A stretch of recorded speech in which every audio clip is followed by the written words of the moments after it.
welcome back. Yo, Shireen be doing the most. Welcome to episode 34, Shaq number of For Better Best podcast. I meant to say last He was episode. 34? Yeah, he was 34 in LA, 32 on Orlando Magic. And it was also Scottie Pippen episode. That's how I was supposed to start. Go but then sports. I got overwhelmed by the beauty, but this time she wearing the same outfit, y'all. So it's not gonna be all of the compliments. You know what she looked like. We really keeping it. Okay. And I am here with my 34 was it? Goodbye. Okay, let's just focus on I'm back, y'all. I missed y'all so much. And we're back with the amazing host of this podcast for part 2 of our moving extravaganza, Mrs. Shireen Kuykendolls. What's up, baby? You're still looking good, girl. I will say thank you. Yes. I'm jumping right back into it. Okay, get back into it. That was probably the most stressful season of our life. Really? Yeah, and I say that we have been under stress, and you know when you get under stress, you get snippy. Yeah. I feel like we were still very nice to each other despite being stressed out. Really? Oh, you don't think we were nice to each other? No, I think I was nice to you. I don't know that that went both ways per se. This process. You want to cancel the podcast? This is the last episode, Yo, see, guys. We're wrapping I appreciate the sweet moment, but also, like, in thinking about that, you would think that as we elevated, as we had more access, more money, that more money, less problems. But honestly, it was more money, a lot of freaking problems we still were having, despite having resources and things. You know what I'm saying? And so it was very interesting navigating that. But as I'm thinking about holistically our relationship, I don't think that was the toughest. I think that when I didn't have a job, we were still figuring it out. Of course, not having a job. Yeah. Now you had a job. I had a job. It was. But did I really? Yes, you have a job. Okay. I hate when you say you're unemployed. I mean, I turned into a business owner, which further complicated. So you're not unemployed. Which further complicated all of this, and we're about to get it. Let's get right into it. But no, that was a very thoughtful thing. It was definitely extremely stressful. I tried to stay positive in that season. Yeah. But honestly, it was prayer. It was belief. We stuck to it. Our friends were praying for us because this was like crazy what we about to get into. It was months and months and months. Of part 2 is crazy. Everyone kept asking like, oh, y'all saw the house yet? I'm like, no, guys. Yeah. I remember saying to my best friend once, we were talking, and I was like, we're just here at the Airbnb, drowning in bills. But, I'm grateful because every month the bills get paid. Somehow, some way, we're making the deadline of the bills. So no, it was pretty crazy. Just to put in perspective, like as she mentioned, we were paying for our Airbnb rent, so we were still paying our old mortgage. And the new house, every couple of days, was asking us for more money.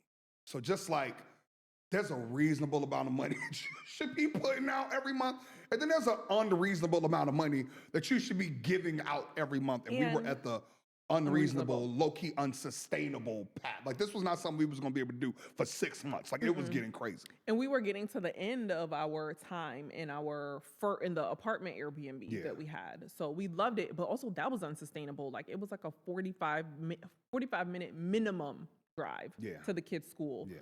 So I'm waking the kids up at the crack of dawn, getting them ready. They're waking up. They're still sleepy. Yeah.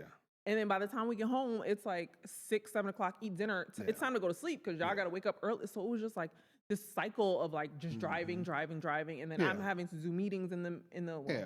And generally, this was supposed to be a cost savings mechanism. That's why we were so excited about this move, because it was supposed to save us money. It was supposed to give us more space. My mom has fully locked into the Charles Beloved and Shireen Kuykendolls household extravaganza. So we like, okay, she need her own room now. We need more space. I have not given up on having me a daughter. I need a room for my baby girl at some point in the year of our dear Lord, 2026 or 2027. It'll be 2027. Don't sound more excited. Sound more excited. And so all of this made sense in our mind, and it's just crazy how when we were living it. And we're tactical people. It wasn't like we did it at spur of the moment. On a whim, and we just did not plan this out. But everything that could go wrong went wrong, y'all. Like, it went wrong. And I was low. And obviously I'm public facing because I have a public role, but like I was low. I did not talk about this stuff. Like I did not show where we were living. It was just like, it was stressing us out, being displaced and not really knowing what was going on. I remember it was so we moved top of August. My birthday's end of August. And You didn't want to do anything. everyone was like, "Are you doing something for your birthday?" I was like, We throw "No." epic. Y'all know we do crazy. I was like, fun I stuff for want Shireen. to sell my house for my birthday. I said, if our realtor called and said you sold your house, I said that would be the best birthday ever. Yeah. I don't need to do anything. I would rather stay in my pajamas all day. Yeah. Which I almost did. Yeah, and the last catfish or scammer was the person that put an offer on our house. Oh, I forgot. That's we forgot the big one. We forgot the big one, episode 1. So the person who put an offer on our house had shell money, probably in some offshore account. And we were just like, okay, so he was waiting on his money to clear. Our realtor called KYC. us. He's like, oh, don't spend too much time on this because we want to get to the new stuff. We have an offer, but they can't show proof of. They show proof of funds, but they can, and it's a cash offer. This was what it was.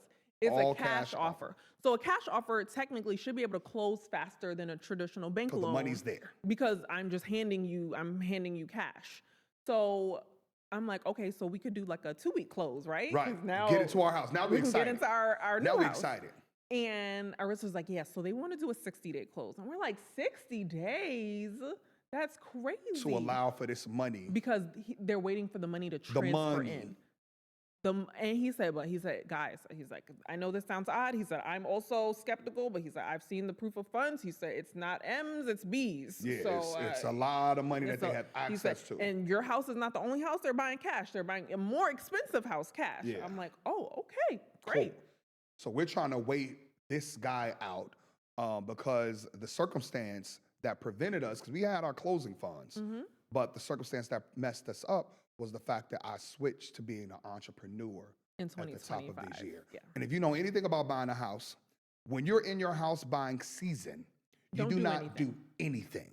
You do not get a different car. You damn near sure do not even rent a car. You do not switch jobs. You do not take on debt. You don't add credit cards. You don't do anything until you close on your house. Your dream couch that you want for your house, you wait until you wait until after.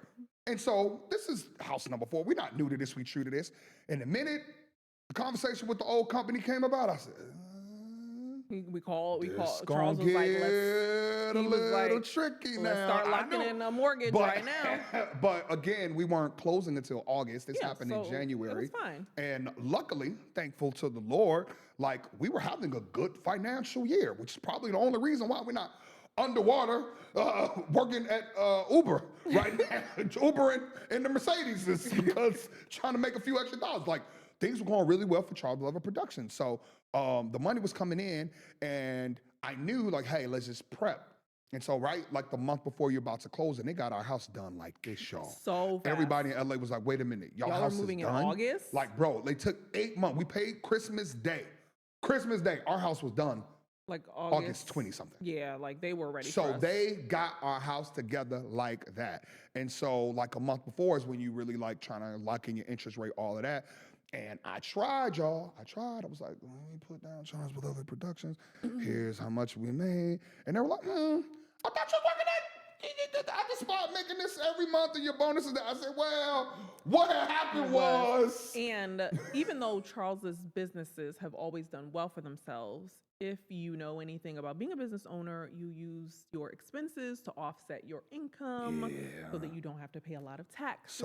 So on paper we have taken losses. We ain't making no money Charles's business over the last few years.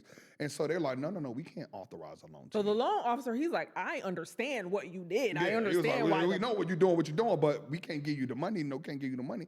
And so they said, how about your wife? We said, okay, let's see what Shireen could do. And so shout out Shireen getting the money. I'm getting to the money, everybody, man. So Shireen was, you know, her better credit, all that, good. They were like, cool. Don't flip your hair. Don't flip your hair. Good for you. Good for you. And my 9-to-5 job, my good corporate job. So her good corporate job, they were like, we approve her alone. Sir, you don't be a part of this with your business. Please get your messy business out of here. You just pay for it. But we can only carry one of the mortgages. They say now she don't make enough to carry she'll both make enough mortgages. To keep the old house and the new house. So y'all sell that old house and then you're clear to close. So we're like, great, okay. Great. We already have an offer. We're just waiting. So we're waiting on this cash to come in from said person. And we're because waiting. that's a contingency. It was contingent on the selling that we could close into our now ready house. And we're still waiting. And that money never came, y'all. The money never came. So we were going week to week at our Airbnb, literally extending every week, hoping that the money came in so that we're not blowing more money, extending the Airbnb further than we actually need. So y'all, when I say our life was in flux, our life was freaking in flux. And we are like heartbroken because now we're driving by the house, seeing it, and genuinely. The kids are like, we don't even want to do this. This is so nice. And then we get to the end of our apartment. And I was looking for Airbnbs for another month. I was like, we can't stay here because this is too far. Let's try to find something closer. I find a good one. I'm like, Charles, I'm going to just pay for a month. He's like, why would you pay for a month? Like, you got to believe. You got to believe. Yo, I'm like, don't you ever start losing the freaking thing. Let's do a 3-month loan. No, we're not doing that. We're going every fucking week until I can move into my house. Yo, I gave up. I gave up. I said, this one's nice. It's $120 a night. So let's just do a 30 day. I was like, I'm not about to keep paying all these things. This is going to happen. So I paid for, I think, 2 weeks. 2 weeks. 2 weeks. We met in the middle at 2 weeks. We met in the middle. And we're there, and now Charles is turning into a cycle. I have resigned to the fact that we're going to live in an Airbnb forever. Yeah. I am now, respectfully, and I say this respectfully, threatening our realtor. I'm ready to fire you because the job did not get done the way that you told me it was going to get done. The prices that are coming in on offers is not the price that I had in my head. Whose side are you on? Why is the hand up? Why is the hand up? I was going. Because I think the question people are asking is why didn't your house sell? If y'all have seen our house on Instagram, it was a beautiful house, right? Absolutely beautiful. Absolutely stunning. Designed, decored. I think that in our community, we have like a smaller yard. Yeah. And when we bought that house, that was all we could afford. That house was a stretch for us. That was all we could afford. We stretched ourselves to get that house. Once we were in it, it all worked out. It was fine. But to get into it, we stretched. So even though it was like a smaller lot and the yard was smaller. It was probably the smallest backyard in the community. We were like, it's fine. We're going to make it work because this is where we want to live. Like, this is the house we want. And we did, right? We made it work. It was beautiful. We thought it would, even our realtor, he was like, no, your house is great. He's like, the lots up here are not huge. Yeah. He's like, yes, you have a smaller one, but like, it's not like y'all are in an area where people have massive backyards. Yeah. So he's like, I think it's fine. He's like, he had no reservations about our house selling. Yeah. I think when you think about the political climate, the social interest rates. Yeah, interest rates, honestly, the amount of layoffs that were happening, it really turned into a buyer's market. It was a buyer's market. It wasn't nobody trying to pay the tools and all this that we were expecting. When we bought that house, it was a seller's market. So people were buying houses like crazy. Yeah. I remember when we bought that house, we were living in our old house, and the sales guy called me and he was like, hey, Shireen, it was a Friday. He was like, hey, Shireen, someone's interested in the lot that you guys have. He's like, I need the $1,000 deposit in order to not sell it over the weekend. Yeah. He said, because if on Saturday or Sunday someone comes in and hands me that $1,000, I have to give that lot to them. I was in the middle of the meeting and I told my team, I said, hey, team, I gotta go. You were out of town. I was like, I gotta go drive up to this house to give them this money, drop this money off. That's my house. That's how aggressive the market was that like 4 years before. So as we were selling our house, the market had just flipped. Like there were so many houses on the market in our community and like the community across the street from us, which is a little older. So people had their pick of the litter. They were coming in and being super fucking critical. And I don't blame them, right? Like you're paying this much. Also to be very, very, very, very, very clear, I bought my house for the price I bought my house at. What I was asking for, I'll be honest, like $1 million more than we paid. So don't get me wrong. I wasn't buying my house at that price. I want to be abundantly clear. So I'm not going to be ever judgmental of somebody that I don't know what it's like to buy a $2.3, $2.4, $2.2 million house, because I ain't never going to do it because I left there because I wanted to spend less money. So I'm not mad at somebody being overly critical when you're spending that much money, because we was overly critical and we were spending less. We went somewhere to spend less money, so I got it, but I wasn't happy about it. I wasn't happy about it at all. So we're like every few weeks sitting down with our guys, strategizing how are we going to get, so we keep Charles said he started at his price, but then we start dropping the price, dropping the price, drop the dropping the price, price. We're dropping doing the price. every mechanism that we could. And at this point, now I'm like, I'm getting to a number where I actually do not want to sell. I'm like, honestly, the purpose of us selling was, and let me just give you the broad picture, Charles Beloved Productions. Listen, y'all know I'm on a plane every week. That is my life. That is my business. That is how we afford the life that we can. I would love to be able to be on planes less. I know everybody think this is just, so fun for Charles. No, I would love if I was able to make money while being at home. So I wanted to take the proceeds to start our Airbnb business. So we're getting some consistent revenue that is not causing me to be on a plane using my voice and jumping off of furniture. So that was the plan. Now, it's like, it's not like if we rent it, we still got real estate. We still got tons of equity. We can still borrow against it if we wanted to. And so I was like, cool, maybe we just go another path and do not sell. Now, in order for that to work, and that was where now my preference was, because the market, I would rather wait a year, 2 years, 3 years, 5 years, who knows? The market wasn't on our side, and also the loan wasn't on our side. We had to find a way to be able to find somebody to let us buy the new house without selling the old house. So we are doing everything. We're calling in favors. As someone who has good credit, I will tell you, don't ever fucking co-sign for nobody. Don't co-sign even a $50,000 loan for nobody. We calling people asking them to help us co-sign on $1 million. Like, hey. But the homies, people had us down. Honestly. Shout out my homies. My homies know what it is. And people know we pay our bills. Like, we're not some risky friends you're co-signing on. So, but it's a big ask. And honestly, it was even an ask I wasn't even that comfortable with. I'm like, I don't want to tie up someone else's finances and our stuff. It was people real close. So, I decided to be transparent. You know what I mean? And I think that this is a very important piece because you always want to have all your stuff together. And theoretically, we did. We're not hurting, but it was just like, this was stressing me out so much. And it was visible stress. You know what I mean? So I was talking to Kareem, my business partner, best friend, godparent one day. And I was like, yo, like, I don't know what to do. This is what's happening. This is what we're going through. And he was like, bro, I'm down to help however I can. But he was like, yo, like, there are other Chick-fil-A owners that technically have ownership income. And they still, are able to buy a house, and they're like, as a single proprietary, it's not a single operator, whatever, from their income. He was like, you want me to connect you with them? And I was like, sure. And I did not call immediately. I was like, that wasn't the path. I was just like, okay, maybe my brother could co-sign, maybe Rain could co-sign. Let's just get it done. I was just trying to get it done. So like a week and a half went by, and I'm still holding out hope that the house is going to sell. I decided one random day, like when I'm feeling like, defeated, I was like, let me just call these people. So I call one guy. He's like, no, we only do that only for Chick-fil-A owners. I called another guy, and it was like 9 p.m. our time. So I must have been frustrated. I must have been like over this shit. It must have been when I needed to pay another week of this fucking Airbnb. I was like, I got to get in my house. I called this other guy, 9 p.m. He doesn't answer. He calls me back immediately. I explained to him the situation. He's based in LA. He was like, I don't operate in Texas. He was like, yo, let me make some calls and see. My man calls me back in 30 minutes and connects us with a guy in Houston who he says specializes in a type of loan that I would need, which would be a bank statement loan. Wow, this is making me a little emotional. I didn't expect that. You know what I'm saying?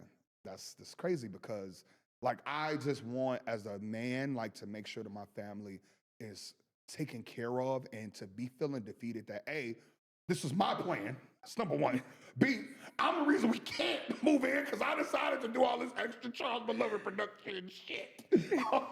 And just seeing her face, my mom's face, my kids' face every day, like, it was weighing on me. And I was like, I have to find a solve. But he put us in touch with this guy that could do a bank statement loan. And my man sounded so secure. He was like, how much money are you bringing in? I said, bro, I make this much money today.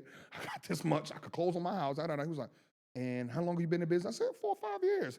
He was like, I was like, but we take losses. But he was like, show me, pull them chase statements. I was like, he pulled the chase statements. He said, oh, we can get this done. He was like, we can get this done. And his assuredness really like warmed my heart. And I was like, baby, I don't want to get caught. I'm cautiously optimistic, but I think that we might have a path here. I didn't believe it, y'all. I said, that man's fucking lying.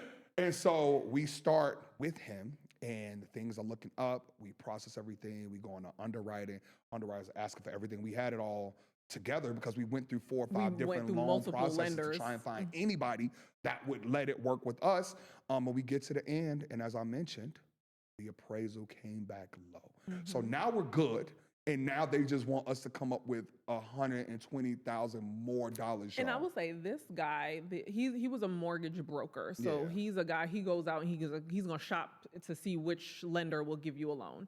So he is like, no, guys, we'll get another appraisal. And also, y'all, appraisals are not free. You still got to pay for them. Yeah, but for me, it wasn't just the payment.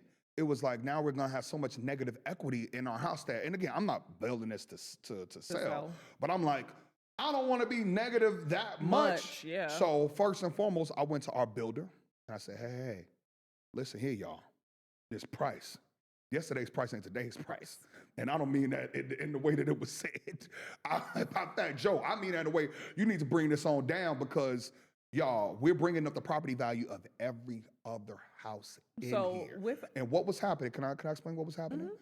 After we put our one random, very beautiful, immaculate, more California style home in that place, all the people that was building drove by our house, saw it. Like, how do we get that house? How do we get that house? So this place that was supposed to be building homes from 300 to 700 started selling multiple $1 million houses, including friends of ours from LA, multiple friends of ours from LA said, wait. Charles, Shireen, y'all making a little bit of sense. Y'all make a little bit of sense. Let us talk to people. We got 2 friend groups from LA that have moved into our community in $1 million homes. So they're winning hand over fist, and we the guinea pigs, because everybody's gonna praise their house against our house. You understand what I'm saying? So they'll appraise. You understand what I'm saying? So they gonna be all right. So I said, no. We're gonna have a conversation. And so I put, I said what I had to say. And he was down to meet me in the middle. So he made up some of that gap. He reduced the price of the house by maybe like 20, 30,000. It wasn't no crazy. He was like, I can't do 100, I can't do, but 20, 30. I said, okay, we getting somewhere though. So we got that down. Then our guy, we did 2 other appraisals. The second appraisal, we were like, okay, we feeling optimistic. It's like a thing about like not displacing your anger. I want to mention that. And I know that I come across as a nice guy. Do you? I think I do. So I'm talking low. This is how nice guys sound. But he was so assured that the second appraisal would come in higher. So we waiting. We got the second appraisal. Yeah, the second appraisal was lower than the first appraisal. It was fucking. I said, and that's why I had no faith. It was like $50,000 lower than the first one. And you know what they tell you then? You got to go with the lowest appraisal. So now I'm ready to fight. And it's not the loan person's fault, but now I'm ready to fight him because he led me to believe that this was all gonna work out. So he's like, yo, I have another group that I have a strong relationship with. I know the appraiser. Let me not make it seem like we're doing any fraudulent things, but he was like, I feel confident because these people are incompetent. Like they didn't look at the details. Yeah, he was also saying, he was like, these appraisals don't make sense. It's like they just pulled up to the house, it's like, and moved on. Like didn't look at the design, the decor, the new bedrooms that we had, yada, yada. So we got a whole different company to do it. And then we came in up maybe another $30,000. So now we're at a delta of like $60,000. And I said, Shireen, I can do 60. I can do 60. And the reason why all of this worked out, y'all, was because I was willing to be transparent to Kareem and tell him what we were going through. I know everybody be like, don't tell people your business. Don't tell people, and you know what I mean? And I'm not big, you know what I mean? But I'm just saying sometimes being vulnerable has its benefits because Kareem never introduced us to these Chick-fil-A loan people. And that one guy, thank you, guy, who was not gonna make no money off the deal, but put us in contact with somebody in Texas that was actually able to get it done. But I think that speaks to when you have a problem, people are willing to help you. That guy didn't know you, right? And I think people always are like, oh, well, I don't want to say anything because, I don't think people are going to help me. I'm like, that you are a stranger to him. He's never spoken, he'll never speak to you again. And he was like, yo, if I can help you, I'll help you. I wish I could get that guy's number. Because I would send him a little thank you gift, man. Because, I'm just so grateful. And now that we're in the house, like, y'all, this is the second best decision I ever made other than marrying this woman. Like, I was about to say, what's the first? Well, my old girlfriend, she was... Oh, don't get slapped up. But like, I am so happy. The family is so comfortable. CJ and Carter adjusted so well. CJ is in honors programs already at school. My mom is good, you know what I mean? We're like seeing the light at the end of the tunnel for the life that we want for our, 40s. And that was what this all is about. This is not a short-term move. So what happened with our house in California? So our house in California, We were literally, you know, when you buy a new house, you get 2 months of free, but it's free is not real It's not free. free. You done already paid in prepaid your for you it. paid in You your paying your closing closing costs. costs, so you ain't got to give them no money for 2 So months. we were trying to close on October 1st because Charles was like, I want two. They were ready. No, we had got everything squared away. Yeah. We could have closed September 27th. I said, no, I need to do October 1st. So October's paid and November is paid, y'all. This is the hack. This is the hack. So Charles was like, I want 2 full months. He's like, because if you If you sign close in September, September counts and October counts. so you really only So get we 1 pushed it month. back. I was like, y'all don't wait it this long. Just- We can wait a little bit more. So we end up he wants to push the close, and I'm like, okay, that's great. That's 2 months that we have to sell the other house or find a renter Yeah. or do something. We got multiple offers. They were just They were just low. low, And we just kept saying no. Kept saying no. And so I said, Mr. Realtor guy, hey, I'm just let me just tell you something. The day that I have to pay Both Porter Ranch mortgage and this month. and my mortgage in Houston, it's the last day your name is on this listing, sir. Have fun. So I said, Shireen's like in the process. Let's call him and see if anybody said. I said, you ain't got to call that man. I said, no. You ain't got to call that man. He already know what the situation is. So we were signed with him through the end of the year. So regardless of however many mortgages we had to pay, we were in a contract with him through year end. And December was going to be our first month of paying both mortgages. We had moved some money around to make sure that we could manage that. And I was just wrapping my head around being poor and not being able to, able to go on Amazon as freely as I usually do and just order bullshit to my house. Wheel it back, grab on ring, wheel it back. So I'm like, it's okay. I'm like, it's going to work out. And I will say, you know, everything went wrong, but it worked out in the moment. So he was like, guys, he was getting so much rental interest. One guy was being such a diva. I said, I don't want to rent to him. He sounds like he's gonna be, he was asking for every I said, he sounds like he's gonna be a fucking tenant from hell. And we've rented before, and I deal with the tenants, so he don't even know. I said, I don't want to deal with that man. And it's November like 23rd or something, and our realtor's calling. He's like, yeah, I have this one family. They're really interested. He's telling us their whole backstory. I'm like, oh no. I'm like, they sound good. Yeah. He calls us November 25th. He said they want to sign. And he's like, and I was in my head, I'm like, even if we get some late November, maybe it's like a December 15th. So we just gotta pay half. It'll be fine. And he was like, they want December 1st. I said, bro, Charles, there's 5 days left in this month. It was 5. So y'all know this happened like real time, y'all. So right as we were gonna have to pay both. They signed the lease, pay security, all of that, and we did not have to pay both mortgages. I said the fact that, and we had stuff, you know, when you move, you got to paint. So we got to do all, because renting is different than selling. Yeah. Selling, you sell as is, however it is, you're buying it, y'all fix it. Renting, it's on us to fix it.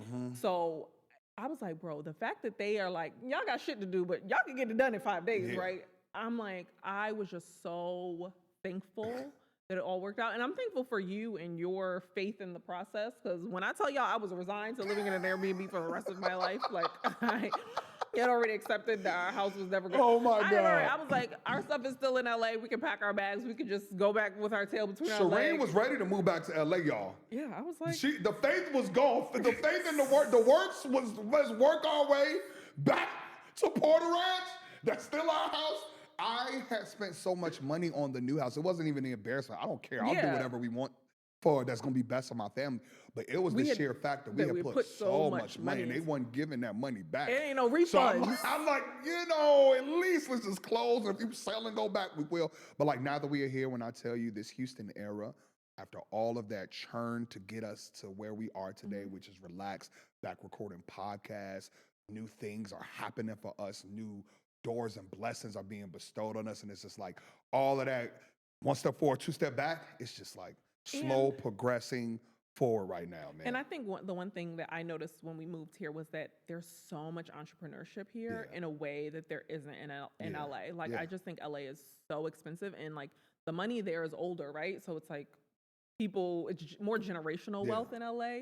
In Houston, we meet so many people who own shit. Stuff.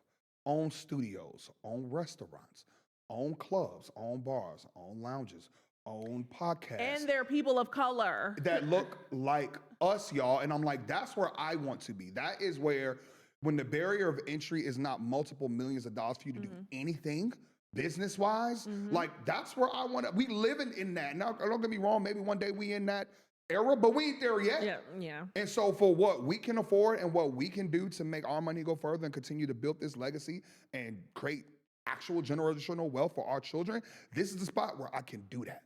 The math was very simple. Save $2,000 on your mortgage over the next 10 years. That's $240,000. Divided by 2 is 120. And if I have my third, that's about $70,000 each. More per kid, just by us moving to Texas and having a bigger house, better quality of life. And y'all, the backyard is crazy. We might have to insert the backyard video because, we not. And I think for us, like, I think when you go into business, it's good to have, good to talk to other people who are doing the thing you want to do. And I feel like you have met so many people where I'm like, bro, they own that. Yeah.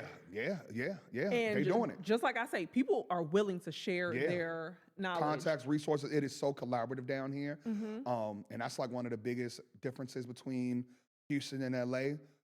Another difference between Houston and LA is that these Houston folks don't know how to drive. Y'all. They're angry. They don't know. Every single driver in Houston is angry.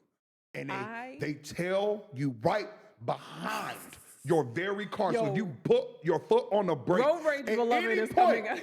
they would run into you.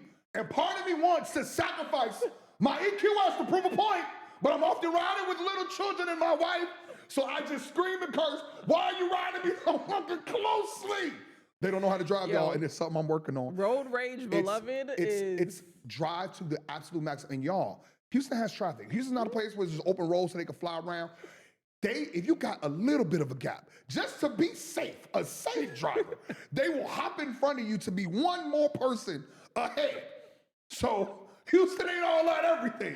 And that is one of the things that annoy me about Houston. And I have been driving since I was like 21. In New York City. In New York City. I have had cars. If you could drive in New York, you could drive anywhere. I will say, Charles was driving my car one day to pick up the kids, and I'm on the phone with him. I just hear, oh, shit. A rock popped up, hit the windshield. I've never had a cracked windshield in my life. Yes. 2 weeks after moving here, my windshield is cracked. Because they allow trucks to drive in the fast lane. In any reasonable city, y'all gonna be like, does he really like Houston? Any reasonable city, trucks are on the right. Your truck is supposed to be in the slow lane. These motherfuckers are going 45, 50 miles an hour in the fast lane, pulling rocks and knocking into your windshield. So Houston, we got to work on that. We got some things to work on. The second thing we got to work on is your fits.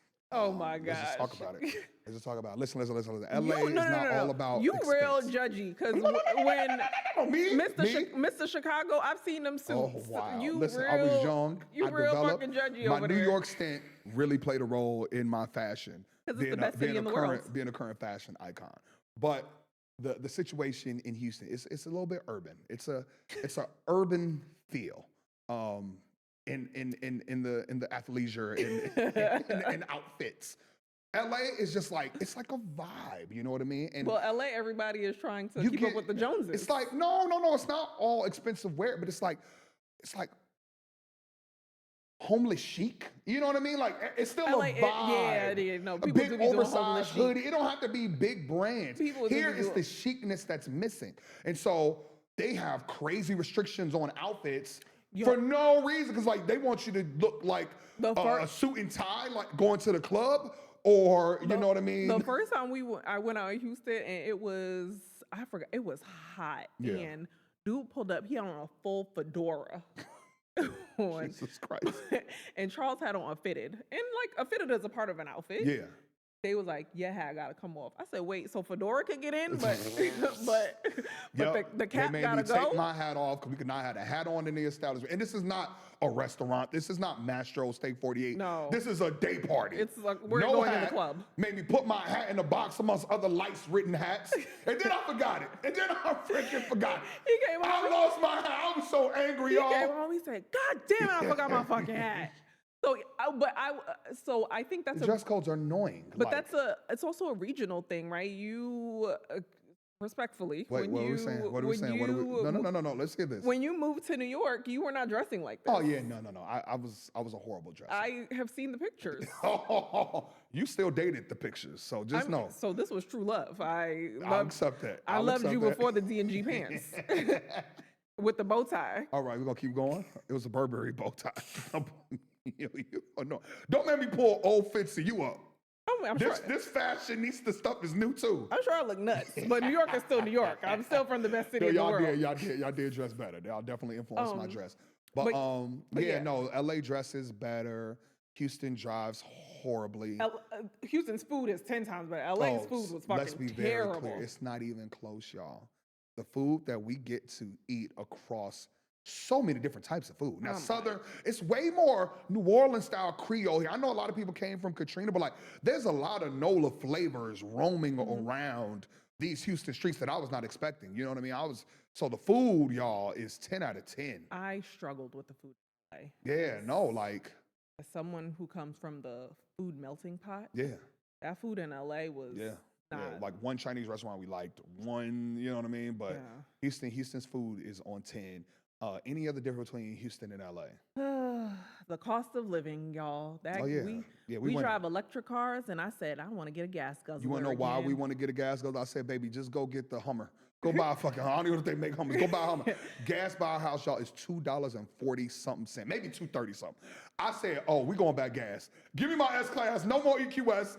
I'm going back, unless Lucid decides to sponsor me. Lucid, I'm all ears. Or for being free Lucid Air. But other thing, LA is, like the fanciness. LA, I do miss like having those movie premieres and having Hollywood adjacency. But for me and my career, and again, we're going to get to episode 3, but my career, like, I didn't know. I was moving to the Midwest, to be a little bit closer on plane rides. I've not had to take a 6-hour flight other than out of the country, which is just amazing. So we're centralized. But a lot of my work was just never in LA. So I was always red eye, out. Since I left, you've been going Los back to LA. Angeles, the #1 booking location for Charles Beloved Productions is Los Angeles. So I just have to say, where was y'all at before I moved? Because I had no bookings in LA up until we moved. So as our friend Misha said, she said, well, y'all got your house in LA still, so never know where life will bring you back to. So we shall see. But I hope y'all are ready for these Houston adventures with us. We're excited. Yes. We are here. We're so excited. Charles has a flight to catch, so we got to go. I got a flight to catch, so we can't belabor this. But y'all, we're going to have an incredible season for y'all. We wanted to get y'all caught up on everything that was taking place. For Better Best, episode 34. We out, y'all. We'll see y'all next week. I just need somebody